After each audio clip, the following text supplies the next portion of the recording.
রাজ্যের সার্বিক বিকাশ হবে কি করে? লোকসভা নির্বাচনে মালদার বিজেপি দলের দুই প্রার্থীর সমর্থনে একটি নির্বাচনী সভায় যোগ দিয়ে এই প্রশ্ন তুলেই রাজ্যের শাসক দল তৃণমূলকে দোষারোপের কাঠগড়ায় তুলেছেন কেন্দ্রীয় প্রতিরক্ষা মন্ত্রী রাজনাথ সিং।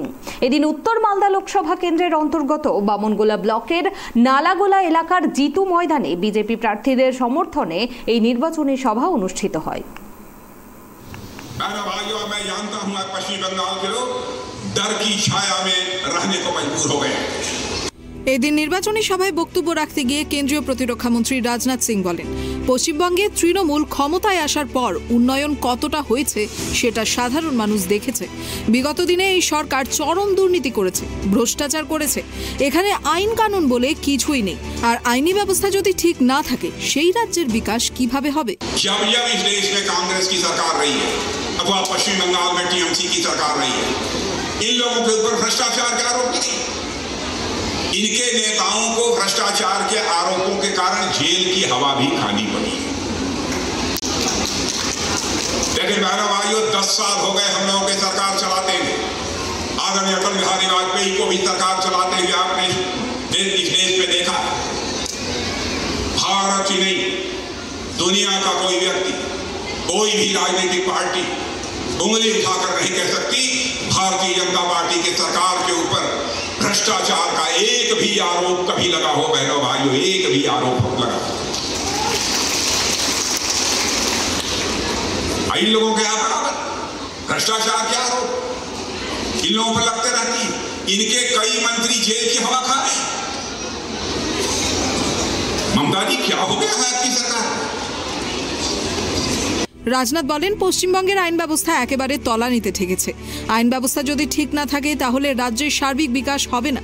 পশ্চিমবঙ্গের মুখ্যমন্ত্রী একজন মহিলা, তারপরেও এই রাজ্যে মহিলাদের উপর অত্যাচার চলছে। जो कुछ भी हुआ है मेरे बहनों भाइयों, मानवता सर्वस्वर हुई।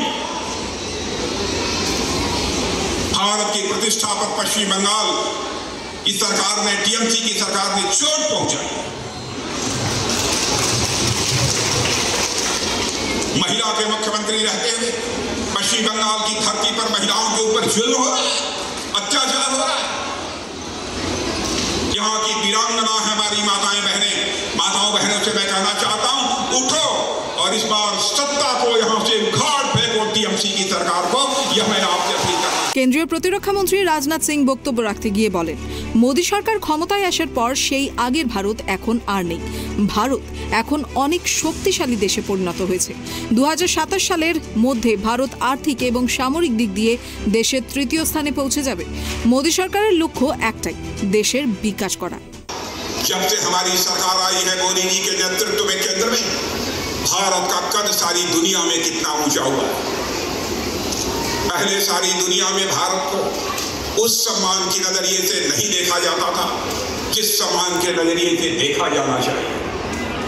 लेकिन आज आप भी, आपके परिवार का भी एक दुनिया के दूसरे देशों में जाता होगा, उसे यह एहसास होता होगा कि अब हमारा यह भारत पहले वाला भारत नहीं रहा है, बल्कि हमारा भारत अब दुनिया का ताकतवर देश बन गया है। अब हमारा भारत भी दुनिया का धनवान देश बन गया है।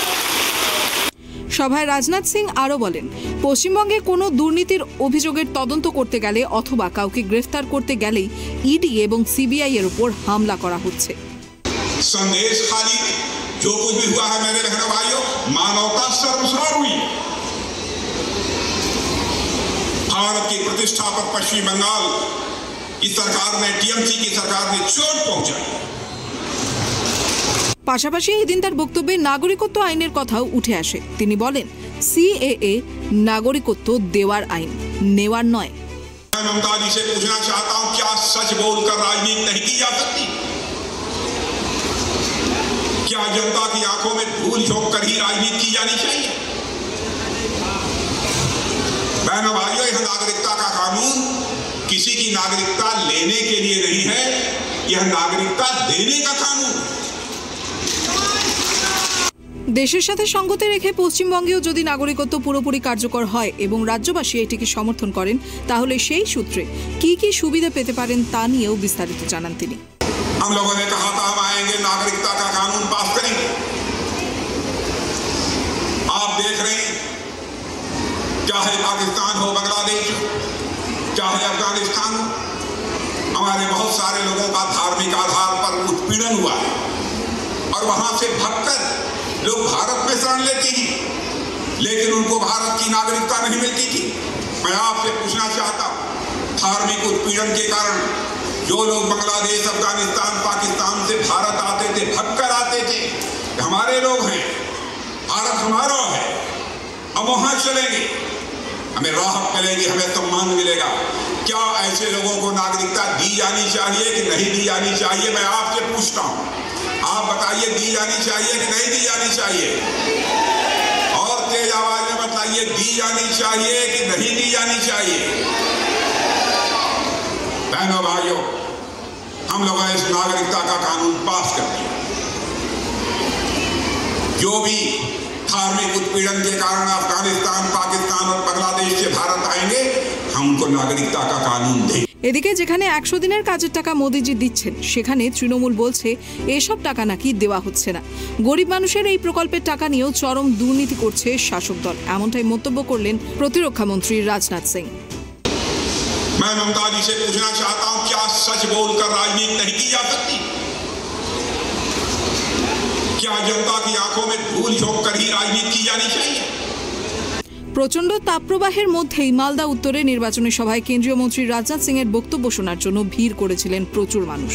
মুর্শিদাবাদ থেকে হেলিকপ্টার করেই মালদার নালাগোলা এলাকায় নির্বাচনী সভায় যোগদান কেন্দ্রীয় প্রতিরক্ষা মন্ত্রী রাজনাথ সিং এর। তাকে বিশাল একটা ফুলের মালা পরিয়ে স্বাগত জানান বিজেপির জেলা নেতৃত্ব। সভায় উপস্থিত ছিলেন উত্তর এবং দক্ষিণ মালদা লোকসভা কেন্দ্রের 2 বিজেপি প্রার্থী তথা খগেন মুর্মু এবং শ্রীরূপা মিত্র চৌধুরী। এছাড়াও উপস্থিত ছিলেন হাবিবপুর, পুরাতন মালদা এবং গাজল বিধানসভা কেন্দ্রের 3 বিধায়ক জুয়েল মুর্মু, গোপাল চন্দ্র সাহা এবং চিন্ময় বর্মন।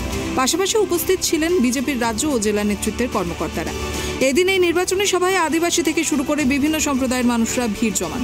এত গরমের মধ্যেও মানুষের জমায়েত দেখে আবেগে আপ্লুত হয়ে পড়েন কেন্দ্রীয় প্রতিরক্ষা মন্ত্রী রাজনাথ সিং। যদিও 30 মিনিট বক্তব্য রেখেই পুনরায় হেলিকপ্টার করে ফিরে যান কেন্দ্রীয় মন্ত্রী Rajnath Singh. Bureau report, tribe TV Bangla.